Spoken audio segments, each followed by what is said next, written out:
AIADMK MP Thambidurai செய்தியாளர்களை சந்தித்த காட்சிகளை இப்போது பார்க்கலாம். அன்றைய நடந்திருக்கின்ற திராவிட முன்னேற்ற ஆட்சியானது அராஜக ஆட்சி. அதை ஒழிக்க வேண்டும் என்றால் எந்த ஒரு கட்சி இருந்தாலும் அதன் கூட்டணி வைப்பேன் என்று சொன்னார்கள். அதன் அடிப்படையில் தான் அன்றைய கூட்டணி அமைந்தது. அதே நேரத்தில் திராவிட முன்னேற்ற கழகத்தினுடைய அன்றைய முதலமைச்சர் கருணாநிதி அவர்கள் டெல்லிக்கு சென்று காவிரி நீர் பிரச்சனை பற்றி வாஜ்பாயிடம் பேசினார்கள். அம்மா அவர்களை அழைக்கவில்லை. இதை அம்மா அவர்கள் சொன்னார்கள், நாம் கூட்டணியில் இருக்கின்றோம், தமிழ்நாட்டு உரிமையை கருணாநிதி விட்டுக் கொடுத்து விட்டார் வாஜ்பாயிடம், ஆகவே நீங்களாம் ராஜினாமா செய்ய வேண்டும் என்று சொன்னார்கள். அப்பொழுது மத்திய அமைச்சர்களே, பாஜக கூட்டணி அமைச்சர்களே, சட்ட அமைச்சராகவும் போக்குவரத்து அமைச்சராகவும் இருந்தேன். கேபினெட் வந்தது 5வது ரேங்க் எனக்கு. உடனே ராஜினாமா செய்தோம். காரணம் தமிழ்நாட்டினுடைய காவிரி பிரச்சனை எங்களுக்கு முக்கியம், மந்திரி சபையில் கூட்டணி இருப்பது எங்களுக்கு முக்கியமில்லை என்று புரட்சியிடம் சொன்னதுக்கு ஏற்ப ராஜினாமா செய்து வந்தது. காரணம் தமிழகத்தினுடைய உரிமையை மீட்பதற்காக பெறுவதற்காக அம்மா எடுத்த ஒரு முடிவு.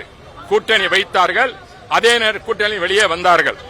ஆனால் 99 என்ன காலியானா இன்னொருத்தன் போய் உட்காருவான். அதுபோல நாங்கள் பிஜேபி விட்டு வெளியே வந்த உடனேயே உடனடியாக கூட்டணி அமைத்தது திராவிட முன்னேற்ற கழகம். பாஜக கட்சியோடு கூட்டணி அமைத்தது. 5 ஆண்டு காலம் அமைச்சரவையில் இருந்தார்கள். அது பொருந்தும் கூட்டணியா அது பொருந்தாத கூட்டணியா ஸ்டாலின் அவர்கள் சொல்ல வேண்டும். அவர் தந்தை ஏற்படுத்திய அந்த கூட்டணியிலே முரசொலி மாறன் அவருடைய மாமா அவர்கள் அமைச்சராக 5 ஆண்டு காலம் இருந்தார். அதற்கு பிறகு அவர்களை எல்லாம் கவிழ்த்து விட்டு பிறகு 2004 சோனியா காந்தி காங்கிரசுடன் சேர்ந்து கூட்டணி அமைத்தார். ஆகவே சந்தர்ப்பவாத கூட்டணி அமைப்பது திராவிட முன்னேற்ற கழகத்தினுடைய கொள்கையாகும். அனைத்து இந்திய அண்ணா திராவிட முன்னேற்ற கொள்கைக்காக தமிழ்நாட்டு நலனுக்காக அமைக்கின்ற ஒரு கூட்டணி. அந்த கூட்டணியை அம்மா அவர்கள் அமைத்தார்கள்.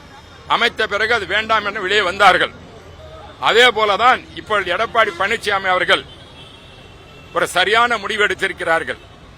காரணம், இந்த சூழ்நிலையில் தமிழ்நாட்டினுடைய அவல நிலை தெரியும், குடும்ப அரசியல் தெரியும், ஊழல் உங்களுக்கு தெரியும். அமித்ஷா அவர்களை பேட்டி கொடுக்கும் பொழுது 30,000 கோடி ஊழல் அமலாக்கத்துறை நடந்திருக்குன்னு சொல்லியிருக்கின்றார்கள்.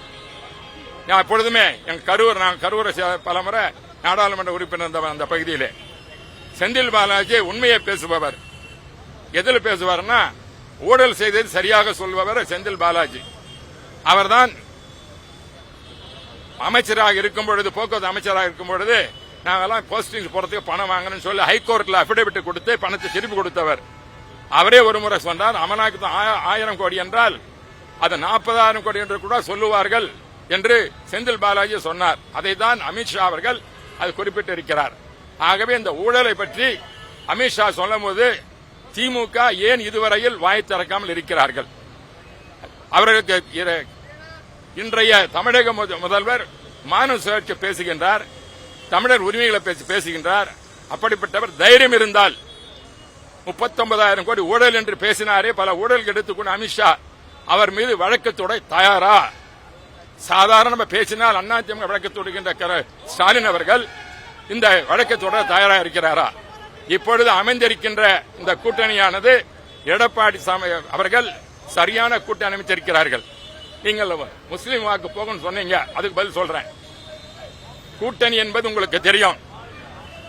இந்த வக்ஃபோர்டு பில் வரத்துக்கு முன்னவே எடப்பாடி பழனிசாமி அவர்கள் அமித்ஷா அவர்கள் சந்தித்தார்கள். நாங்கள் கொள்கை கூட்டணியில் சிறப்பாக இருப்பவர்கள், இஸ்லாமிய சமுதாயத்திற்காக உரிமை கொடுப்பவர்கள்.